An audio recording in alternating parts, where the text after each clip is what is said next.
Sir comedy பேச்சு வேணாம், கொஞ்சம் கடுப்பு பேச்சு பேசுவோமா? சார் எனக்கு ஒரு 4 நாள் லீவு சேர்த்து விட்றீங்களா? தம்பி புரியுது சார், புரிஞ்சு போச்சு சார், புரியுது. ஆண்டவன் எல்லாத்துக்குமே சொந்த புத்தியை கொடுத்துருக்கான் சார், அதை பயன்படுத்துடா மயிறு. அடுத்த பேச்சு மயிரை ஏன் சார் நீங்கள் வாங்குறீங்க? உங்களுக்கு மூளையே கிடையாதா சார்?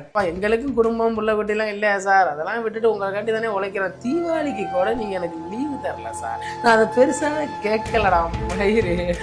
ஆனால் ஒரு 4 நாள் லீவு கேட்டதுக்கு பெரிய மயிறு மாதிரி பண்ணுற சார். ஆனால் நீ சார் நீங்கள் என்னடா எனக்கு லீவு தரலன்னு சொல்கிறதுக்கு? நானே இந்த கம்பெனி விட்டு போகிறேன். அப்புறம் சார் இந்த பேரு உங்களை விட தம்பிக்கு நல்லா செட் ஆகும். அவனுக்கு குறா கம்னாடி மேல. தம்பி இந்த கம்பெனியில் கடினமாக உழைக்கிறது நீ மட்டும்தான்.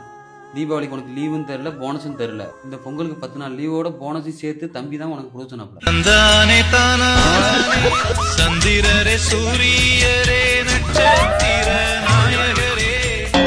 இதை முதல்ல ஏன்டா சொல்லலாம்?